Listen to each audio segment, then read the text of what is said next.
This morning's lesson is one that deals with the Christian's responsibility to the government. This is another area that we struggle with, and understanding how our responsibilities play out. And it's more than what we normally think of. Usually when we talk about our responsibilities to government, we're talking about paying taxes, driving the speed limit, which apparently nobody does on this road out here. I'm amazed. We've been here 2 years in a row now, and I thought it was just an anomaly last time, but no, it's not. People just drive as fast as they want to, no matter what that speed limit says. I've seen that. We got our doors blown off last night on the way back to town, and it's quite the deal.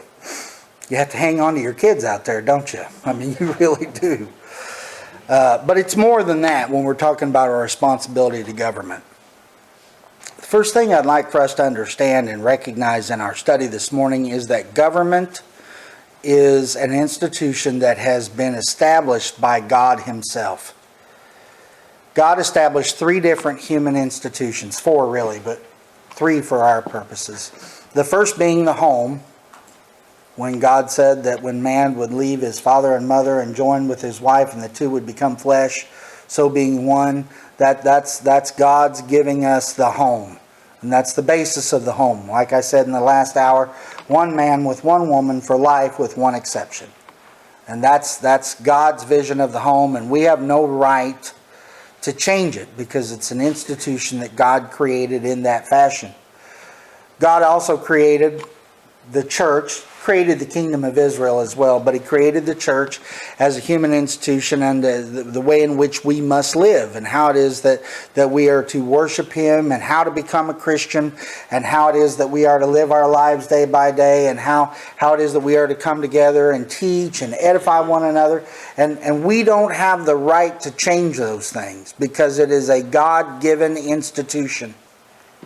We have no right to make it fit our desires.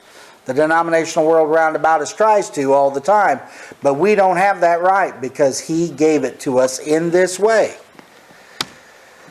Government is the other institution of human interaction that God has created, but God did not tell us how. Government itself is established by God, and therefore we do owe respect to the premise of governance. But He did not tell us, and here's the format. Here's the way it works. He did not say that the kingdom of Israel in that format of a monarchy, that was approved by God and all nations have to have that. He did not say that democracy, or in our instance, a republic, is approved by God and all institutions have to have that format. Rome, the Roman Empire, was every bit as acceptable as a form of government, not the abuses thereof, but as a form of government as the kingdom of Israel was. God tells us that government is approved, but He does not say what kind. And therefore we can't bind on anyone else what kind we think God would have, and we can't condemn someone because their form of government is different than ours. Now, I've been in different parts of the world. I've seen other governments in action up close and personal, and I can tell you this is the best one there is. I've heard people say that America is the worst system in the world except for all the others. And that's pretty accurate, because there's a lot of things we don't do very well. But no matter how bad we get, we're still better than almost anywhere else on the face of the earth as far as being able to live in liberty as an individual. We're losing ground all the time here at home, but it's worse every place else. I don't know where I could go to find a better location.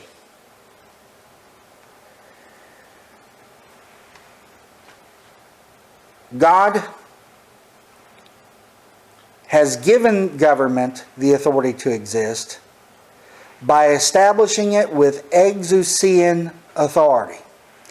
Exousia is a Greek term which is translated most frequently in the New Testament as authority or power. And exousia literally means, from the original language, it's a compound word meaning out of oneself.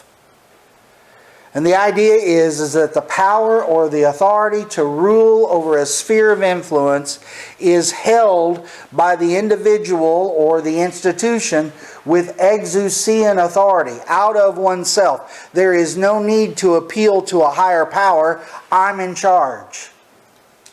There is no need to seek greater authority. I'm the one with exousian authority. I'm in control. That's the idea. And this word is used, and this mindset is used with multiple aspects of existence. First and foremost, of course, God has exousian authority. When God dictates this is how things shall be, then that's how it must be. If God says this is how a thing must not be, it must not be that way. If God wills that a thing shall be done, it will happen. If God wills that a thing shall not be done, it will not happen. But there's a whole gray area of things that God has neither willed to happen nor willed not to happen. It is against the will of God for someone to murder another, and that person's going to be judged for their sin. But it was not against God's will that it never happened, or it wouldn't have. He's given us the freedom of choice, and we can take that to sin or to live righteously, bearing the consequences of either. But God does not say there shall not be murder, because then it would never take place. God said thou shalt not murder, and you're going to bear the consequences if you do. But we can't say that it's against God's will, determined will, that no murders take place, because if that were the case, it wouldn't happen. Because He has exousian authority. Now, since we're talking about government, let me take this opportunity to point out a fallacy of thought process of some individuals. I've heard people say in the past, not just this current president, but in previous presidents, he won, therefore God must want him to be president. Okay, maybe. And sometimes stuff just happens because more people voted this way than that way. Maybe God doesn't have a position on who's president. We can't know for sure. Sometimes it's just happenstance and not providence. But even if we know for sure that God wanted this individual to be president, even if we knew that for a fact, have you not read in the Bible how many times God raised up a leader for the very purpose of destroying a nation? Again, be careful what y'all ask for. Sometimes it is God's will because the country has gotten so wicked, so debased, so completely unconcerned with righteousness, and they're just falling apart at the seams, and God will rise up a leader to push them over the edge so that they fall. And I don't know if y'all been paying attention to the United States here recently, but you know, that kind of sounds like us. So far removed from righteousness, so far removed from morality and from caring about right and wrong, and every man does that which is right in his own eyes. The book of Judges could have been written about us. So maybe it is God's will that this person wins or that person wins, but it may not be for the reason that you suspect. And we just need to be very, very cautious about such things. God has that authority. And there is no appeal beyond Him. Obviously, He's God. But He's also given that exousian authority to others as well. It's a weird way to look at it, but we're told there in Colossians chapter 1, verses 13 through 18, that we have been removed, saved from the power of Satan when we are translated into the kingdom of Christ. The word power there is exousia. Satan has authority over those who are his. Now, he doesn't ask anything of them. He doesn't ask them to do anything. You don't have to do anything to be lost. So he doesn't exercise that exousian authority the way that we would think that others would, by being in control and making sure everybody conforms. But it is spoken of him, so God has exousian authority, but so does Satan over those who are lost. We're also told that God has given exousian authority and responsibility to husbands, fathers, the head of the household. Now, fellas, I've been married 34 years, right? 34 years. And be 35 this Valentine's Day. I'm not terribly romantic. That was the last Friday before they shipped me out in the Navy, and we got married real quick. So that's how that happened. It's worked out, though. I never forget our anniversary or Valentine's Day. It's kind of nice. Be 35 years this Valentine's Day. And in 35 years, it has only gotten to the point where we're having an argument. It really matters. A decision has to be made. She and I don't agree, but we got to do something. And I'm the head of the household, so I know you don't like it, but we're doing it this way. That has happened 4 or 5 times in 35 years, and 3 of them it probably didn't have to. 1 or 2 of them she was probably right, you know.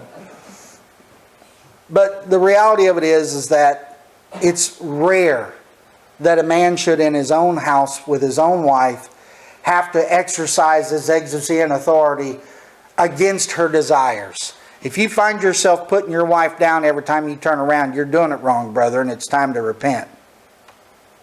That's for real. Our wives are to be helpmeets, that is, helpers that are suitable for us. And the fact that she's different from you is a blessing, not a curse. She's supposed to be different from you. And I'm not just talking about biologically. She's supposed to think different than you. She's supposed to act different than you. And she'll help you straighten yourself out if you'll take 2 minutes to listen to her every now and then. Just the other night, when somebody was making a bunch of noise in the motel room above us, I got dressed at 1:30 in the morning, went and banged on their door. Now, Carol Ann was telling me, they might have a gun, they may not like that, don't go. I was already mad, so it didn't matter, I went. But she was right. I shouldn't have done that. I should have called the front desk. I should have waited, the police, whatever. That's not how I'm wired. But if I'd listened to her, I'd have been safer.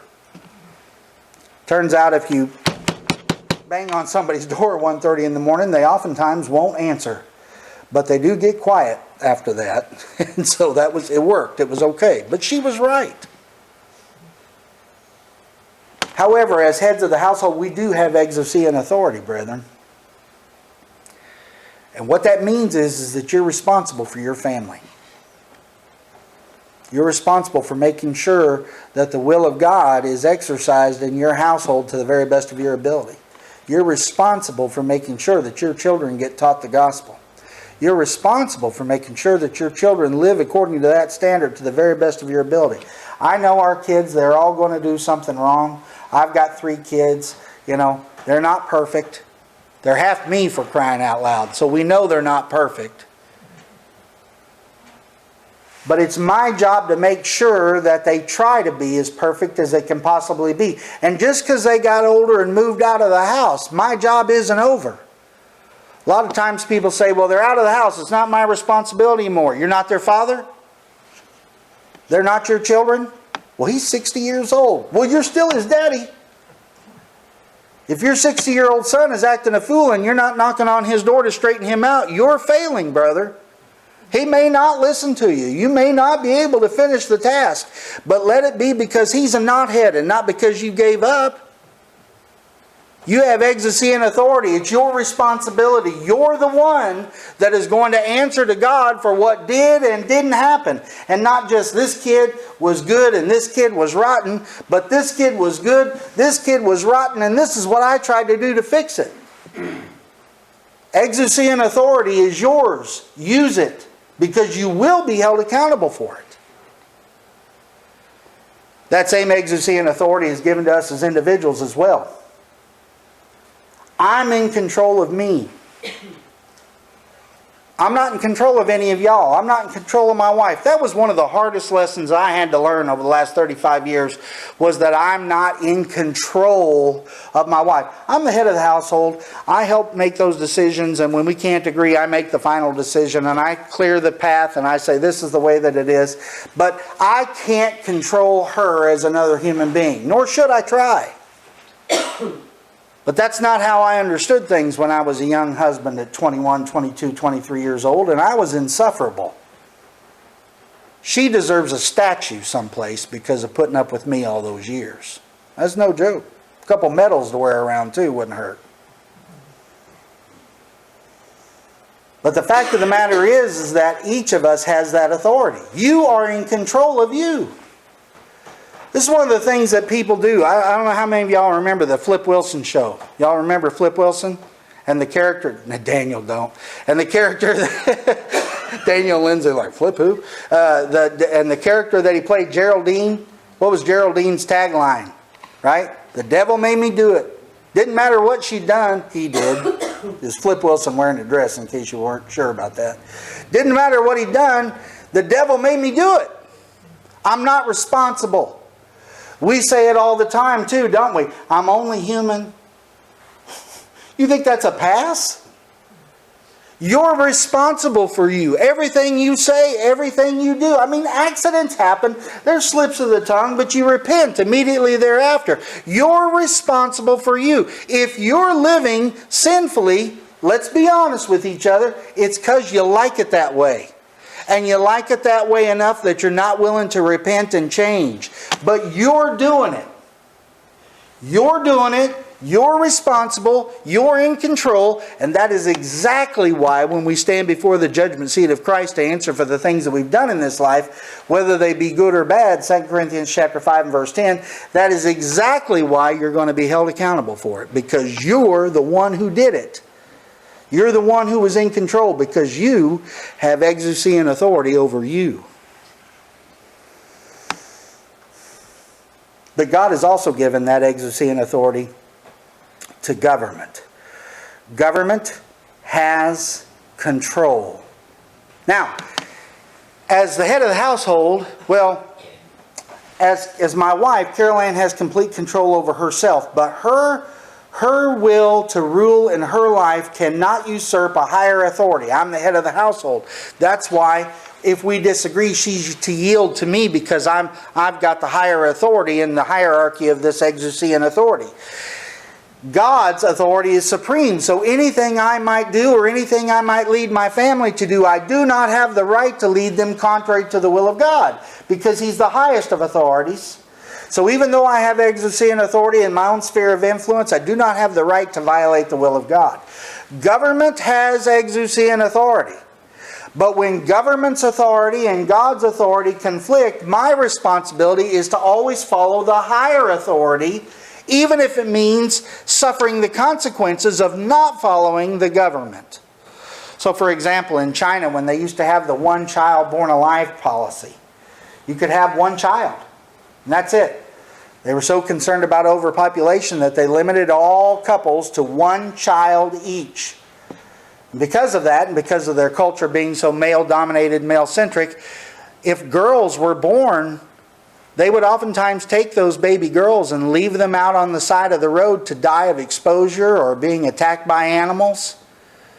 Because we're not going to waste our one child on a little girl. I don't know what in the world they thought all those boys were going to do in 20, 25 years when there wasn't any girls to marry. But oftentimes they would take them out to the country because farmers could have more children from the exception of you need workers on the farm. So they just take their daughters out there and drop them off. Or if they had a child and then they got pregnant again, they'd have to have a state-sponsored and mandated abortion because you can only have the one child. You see where it conflicts with the will of God. There's no way in the world I could go along with that. And that means I go to prison. If that means I'm executed, so be it. I can't yield to a lesser authority when it conflicts with the higher authority. I can't tell my wife that we're going to violate the laws of the state of Missouri because that's a higher authority than me. But if the state of Missouri is contrary to the will of God, we are 100% going to violate the laws of Missouri because we must always and only follow after God as our ultimate decision makers. That's how exousia and authority works. But government does have that kind of authority. Turn with me, if you would, to Romans chapter 13. Romans 13, beginning in verse 1. Paul writes, let every soul be subject unto the higher powers. For there is no power but of God. The powers that be are ordained of God. Whosoever therefore resisteth the power resisteth the ordinance of God. and they that resist shall receive to themselves damnation. For rulers are not a terror to good works, but to the evil. Wilt thou then not be afraid of the power? Do that which is good, and thou shalt receive, and thou shalt have praise of the same. For he is the minister of God to thee for good. But if thou do that which is evil, be afraid. For he beareth not the sword in vain. For he is the minister of God, a revenger, to execute wrath upon him that doeth evil. Wherefore ye must needs be subject, not only for wrath, but also for conscience sake. For this cause pay ye tribute also, for they are God's tribute. For they are God's ministers, attending continually upon this very thing. Render therefore to all their dues, tribute to whom tribute is due, custom to whom custom, fear to whom fear, honor to whom honor. Owe no man anything but to love one another, for he that loveth another hath fulfilled the law. All right. Paul here says we have a responsibility to be subject to the government, the law of the land, because it is ordained by God and he serves as a minister to God, for God to us. So that if we do that which is right, we'll receive reward of the same, praise of the same. And if we do that which is wrong, we may not get caught, but God's going to know that we were in the wrong and we didn't obey the government, which by itself is a problem. But the bigger issue for us is God said, obey the government. So when we disobey government, we are also at the same time disobeying God. Now, I hate speed limits. I really do. I think you ought to be able to go as fast as you can handle. It doesn't bother me a bit. I've got a lead foot. I use cruise control in town, because otherwise I'd be doing way too fast. That's just the way it is. And I'm not saying that I've always followed the speed limit the way that it is. I do try to follow the flow of traffic so that I don't get run over. And if I get a ticket for that, I'll have to suffer the consequences. But I'm not the one that's just blowing everybody's doors off. I don't do that. We can't do that. But what about taxes? Reckon anybody ever cheats on their taxes in this country? I'm not talking about legitimate deductions and loopholes that if you found a way not to have to pay taxes to the national government, God bless you. As long as it's legal, I couldn't care less. But people who cheat and lie and misrepresent and underrepresent their pay to avoid paying taxes, and then have the audacity to call themselves Christians living righteously before God, brother, sister, you have violated the will of God in plain letters being written out that we are to pay tribute to whom tribute is due. Now, I don't pay a penny more than I have to, and I don't pay it a second more than I have to pay it. I hold on to it as long as I can, because if I've got it in my bank, they're not messing stuff up with it. That's the way I look at it. And I don't like giving them any more than I have to, because they're using my money, and in part they are funding abortions in this country, and we've got all these millions of children that are being put to death every single year. There are 3,000 babies going to be ripped from their mother's womb tomorrow. I'm not going to help them if I don't have to. But what the law requires, what the law demands, I give them. I don't like it. I'm grouchy all day long when I'm done. But I have to, because that's the law, and I'm responsible to the government because of its exercise and authority. Now, if they pass a law that says that we can't worship, I got an issue. We had this coronavirus thing going on. And they said, in part of the country where I'm from, they said you can't have more than 10 people meeting. Well, that obviously that really bothered me. And I got to thinking about it, and they didn't have church buildings in the first century.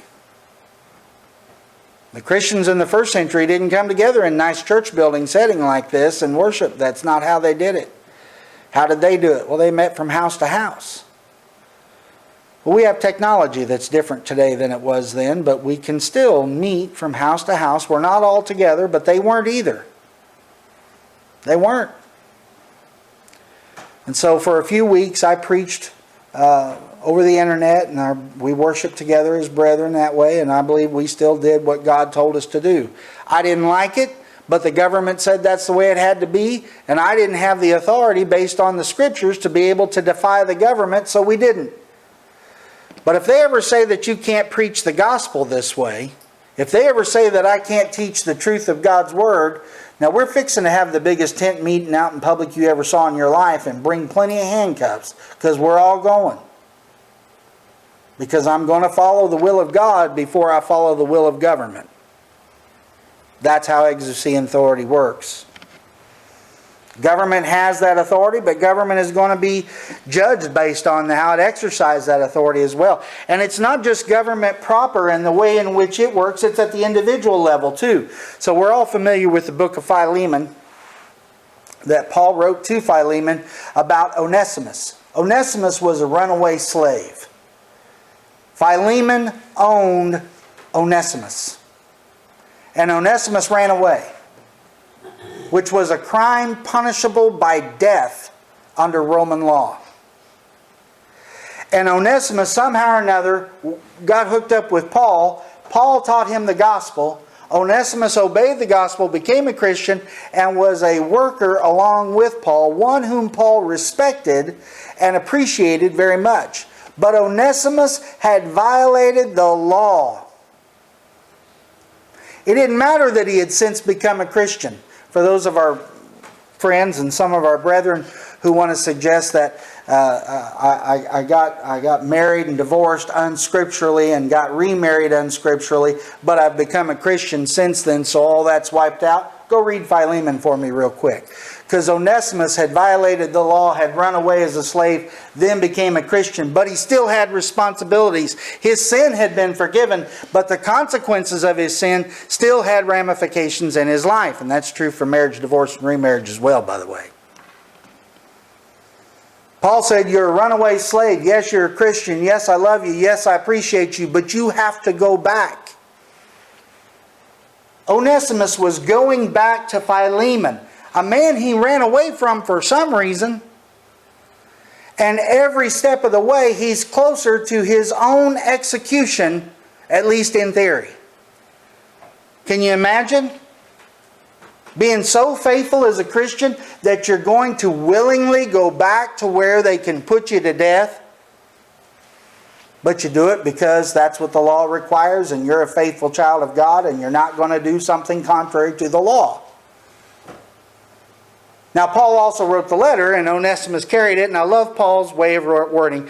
Paul has a little streak of sarcasm that I really, truly appreciate in some portions of his letters. And I really enjoy sarcasm as a general rule, and when it's inspired sarcasm, it's even better. Paul says, take him back as a brother beloved. If he owes you anything, you just put that on my account, and I'll repay it. If you've lost anything from his absence, then I'll repay it. And I won't even mention the fact that I'm the one who taught you the gospel and you were able to have your soul saved thereby. We won't even bring that up. You owe me your life, but I'll pay whatever he owes you. What was Philemon supposed to do at that point? Here's Onesimus. He's a slave that's returned. The law says he can put him to death, but now he's a brother in Christ. Philemon has the right, the legal right, to put him to death. But he's not going to do that. He's a brother in Christ. Not only that, but he's one of Paul's favorites. He's not doing anything, obviously. But he had the authority. He just didn't exercise it. Onesimus had the authority over himself, and he used it to submit to the master, submit to the system of government, while he was submitting to God.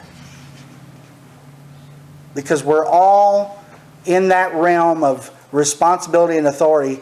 And because that's true, we are all also in the realm of accountability for how we use that authority.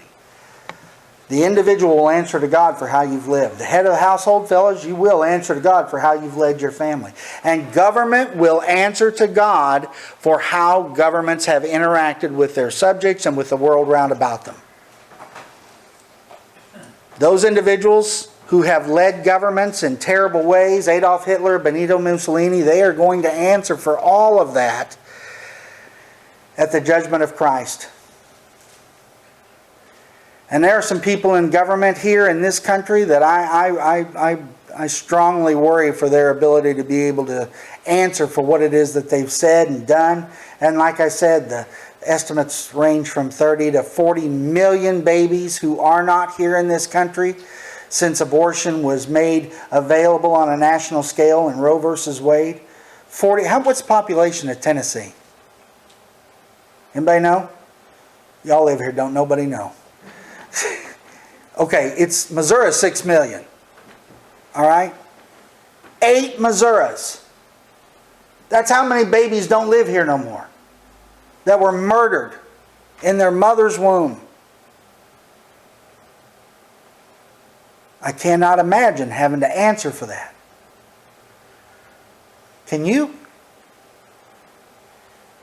But the people in government who've made that happen, they're going to answer for that and everything else that they've done or not done that they should have or should not have done, because they have exousia authority as the government.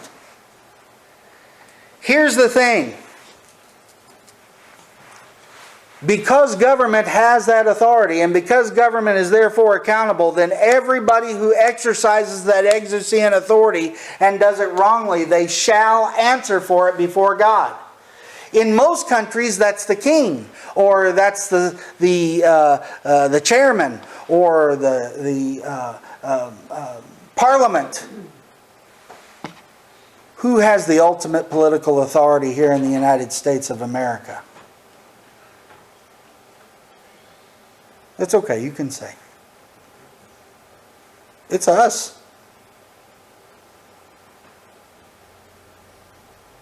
I couldn't care less if you're a Republican or a Democrat or an independent or a Green or whatever in the world XYZ party there is now. Doesn't matter to me. I mean, it does, but not for this.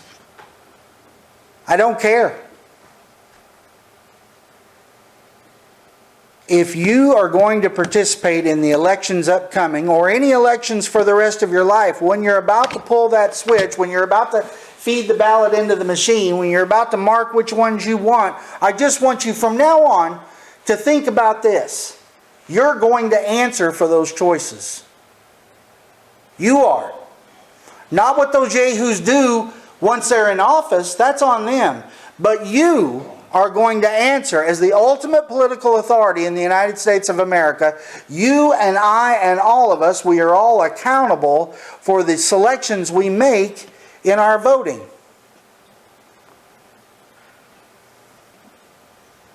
And it's because of that, quite frankly, that when I have limited options and I'm having to choose between the lesser of two goobers, it drives me nuts.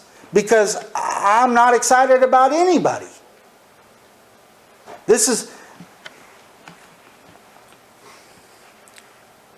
I never get political from the pulpit, but I mean, we are talking about this. So let me just say this.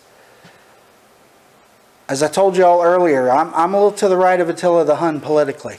There are several policies that the president has embraced and put forward that I appreciate significantly and I think are the right thing to do.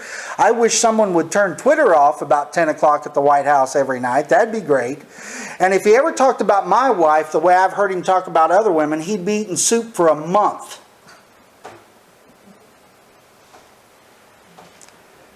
But I can't have the other side because of the abortion issue, if nothing else. I can't have the other side because of all kinds of economic reasons and all kinds of political reasons and policy reasons. I disagree with them more than I disagree with this one individual. But the fact that we are promoting the murder of infants, and I'm not just talking about the way it used to be, where you had to rush down there to the abortion clinic and get an abortion before you got out of that first trimester. No. We're killing them right all the way up to the time that they're actually born. As long as they're not completely out of the birth canal, you can still kill them and it's fine. Never mind the fact that if they slip just another couple of centimeters, they're breathing on their own and they're alive and they're clearly a human being with all the rights thereof. If you kill them then, it doesn't count. And there are some states where they can be born alive after a botched abortion or whatever the case may be. And if you don't want your baby, they'll take them to this room that's quiet and dark and cold, and they just lay that child in there until it dies from exposure. That kind of sounds like China.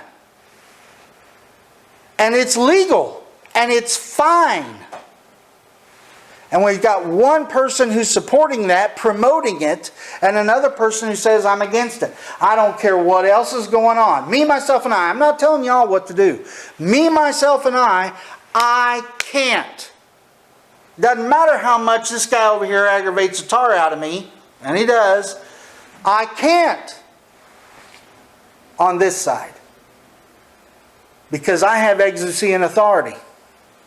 And how I use it, I'm going to have to answer for someday. I'm going to stand before my God and I'm going to say, I supported this individual and not this individual. I'm going to answer for that. Now listen, my granddaddy was a yellow dog Democrat. Some of y'all may not know what that is. But a yellow dog Democrat would rather vote for a yellow dog than vote for a Republican. That was the premise, okay? My granddaddy was a yellow dog Democrat. And as far as he was concerned, FDR saved the world. Saved the world! I tried to explain to him, no sir, but from an economic perspective, he made the Great Depression last about 6 years longer than it had to, because the WPA and everything else, it didn't allow the economy to re-jumpstart itself like it would have if he'd have just kept his hands out of it. He wasn't buying it. FDR saved the world. That's all there is to it. And there's an entire generation of Democrats who that's how they see things, and they have voted Democrat for generations. But let's be clear, these folks are not those same Democrats. These folks that are running now are completely different from John F. Kennedy. They're completely different from FDR. They're completely different from Harry Truman. They're completely different from Andrew Jackson. This is not the same party. This is not the same thing. And I don't even care about that as a political perspective. Stuff happens. I get it. That's how things work. But from a Christian's perspective, I cannot say, this guy has an R by his name, so I'm going to vote for him. Or this gal has a D by her name, so I'm going to vote for her. We can't just rely on R's and D's anymore. We have to look at the people and what they're doing and what they're saying and what they're promoting. And if they're doing something so heinous as to promote the murder of the innocents among our society, I as a Christian, y'all do what you want. You're the ones going to answer to God for it, not me. I as a Christian, I can't support that because of the horrors that they're going to continue to bring down upon our culture and our nation. I can't do it. I have a lecture that I give at the university. And I just start off, I said, listen, I want to talk a little bit about civil rights and civil liberties. There was a time in our nation's history when there was a whole class of individuals that we, to my embarrassment, we did not count as fully human because they were slightly different from the majority of people. You know, they physically didn't look like the ones of us who were in charge. We kept them down. We didn't give them full citizenship status. We treated them like property. If the owner of this property saw fit, the individual could actually be put to death, and there were no ramifications whatsoever. Society didn't blink an eye, and we just, for so long, for so many years, we just discounted the humanity of these people. And you think I'm talking about slavery, don't you? But I'm talking about abortion. And my students in the university, of course, you know, they're all 20, 25 years old. Their eyes fly open and they say, what? I said, oh yeah, I'm not talking about slavery. That was bad too. But I'm talking about the unborn. I don't care what definition you use as to what's a life and what's not. They meet it. We say, well, they're too small to fend for themselves. Now, some of y'all are pretty diminutive. Where's the cutoff line? If it's 5'4", how many of y'all have the right to live? You feel better if it's 4'8"? What happens if somebody else gets in power and changes it? Well, they can't fend for themselves. Neither can infants born alive and prospering in their mother's and father's household. They can't fend for themselves. If that's the standard of life, I guess if somebody shakes their baby to death, they're not guilty of murder. Well, they don't have the capacity to, maybe they're born with some sort of a defect and therefore they can't enjoy a full life. We're going to do that now? We're going to go down the eugenics path and decide who's physically good enough to live?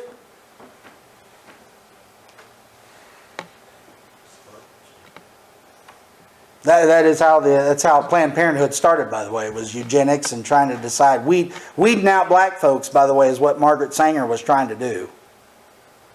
Look it up. Historically, that's the case. That's why abortion was made available to everybody. They were hoping that poor folks, mostly black folks, would not have children, and eventually we wouldn't have any black folks here in the United States. That was Margaret Sanger's goal. We're going to say that when somebody is dependent on someone else, they can't live without feeding off of someone else, that means that they no longer have life. What's that going to do to the nursing homes? In fact, if you've got someone in a nursing home that is suffering, and they can't recover, and they're never going to recover, but they're just existing because of a feeding tube and a ventilator, go pull the plug on them and see if the cops don't come knocking on your door. You do that in some circumstances, and they call that murder. But if you do it when the same human life is in the womb, we call that a choice.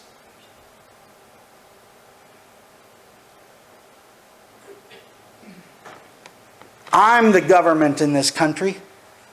I'm the ultimate authority. Me and you and all of us, we are the ultimate authority. And we have exousian authority, and we have the right and the responsibility to use it. But we will be judged for it.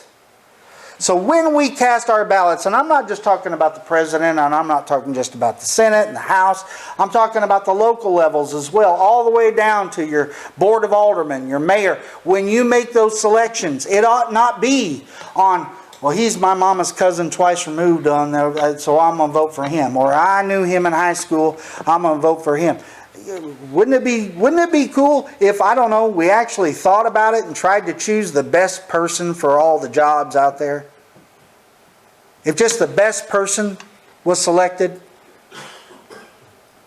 how much better off would our country be?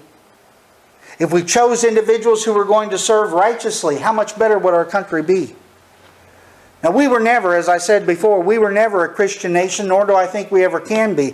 But if you're a Christian and you have the will and you have the ability and the talent to run for office, you should. Because the only way we're ever going to be a more righteous nation is if our leadership reflects the values and the principles that are founded in the Scriptures, and we as exousian authorities, as individuals, we run for those offices, take those offices, and then lead righteously. It'll never happen if we don't do it. Now, if that's not your thing, that's fine, but vote for somebody who will. And don't waste your vote on this party or that party just because we've always done it that way.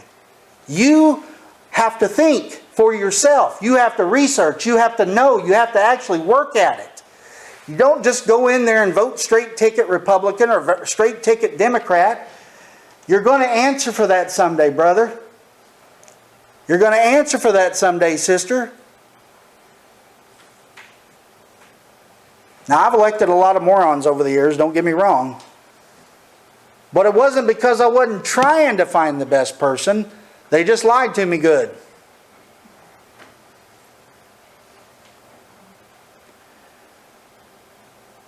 Exousian authority is a wonderful thing, but we will answer for it. Let me just give you two quick examples of how this can be confusing, and then we'll offer the invitation and finish up for the hour. The Revolutionary War was a revolution, an upheaval against Great Britain. Now, King George was nuts, literally, nuts. And he was wrong, and he was tyrannical, and I understand entirely why the founders decided we've had enough of this, we're throwing off our yoke of oppression, we're going to create a new country. Totally get it. As a Christian, I couldn't go with them. Not because I don't believe that stuff, not because I'm not patriotic, but because I have a responsibility, according to Romans 13, to submit myself to the powers that be. I don't have the right to revolt against my king. Not according to the law of Christ. Those Christians of the first century, they did what they did knowing what was going to happen, but they didn't try to overthrow Caesar so they wouldn't have to go to the Colosseum and be fed to the lions. We don't have the right to overthrow government as Christians. We don't. I could not have fought in the Revolutionary War for the colonies. The Civil War, on the other hand, I could have fought in because the states were separate independent countries prior to 1868, like I said before. When the 14th Amendment was ratified, it nationalized the concept of American citizenship. Prior to that, you were a citizen of Tennessee, you're a citizen of Kentucky, or a citizen of New York, or Florida, or Missouri, but there was no such thing as a citizen of the United States of America. It didn't exist prior to 1868. When the 14th Amendment was ratified, then it did. Prior to that, though, what you had were countries that were on the same continent. And when some of the countries came together, those first 13 countries, when they came together, they created a compact. And they said, we're going to stick together because we hate King George more than we hate y'all. But if you can enter into a compact, can you not leave the same compact? If you're a country that has the authority to enter into an agreement, can you not leave it? Look at what's going on with the European Union. Great Britain finally had enough of that mess and they said, we're out. That's the same thing South Carolina did. Can you imagine if the European Union said, no, y'all can't leave. We're going to come with cannons and tanks and bombs and we're going to make you stay in the European Union? But that is exactly what South Carolina did. Now, I'm not arguing pro-slavery or anything. I'm not. 100% I'm not. But by what authority did the Union have to tell those secessionist states that they could not exercise their authority? It didn't exist until 1868, which is, by the math, 8 years after the war started. I could fight against the Union for the South if my country called me to do so. I could have fought for the Union against the South if my country had called me to do so. And it would have depended entirely on which country I was a citizen of, whether I was born in the North or the South. But my country calling me to fight, I could have done that.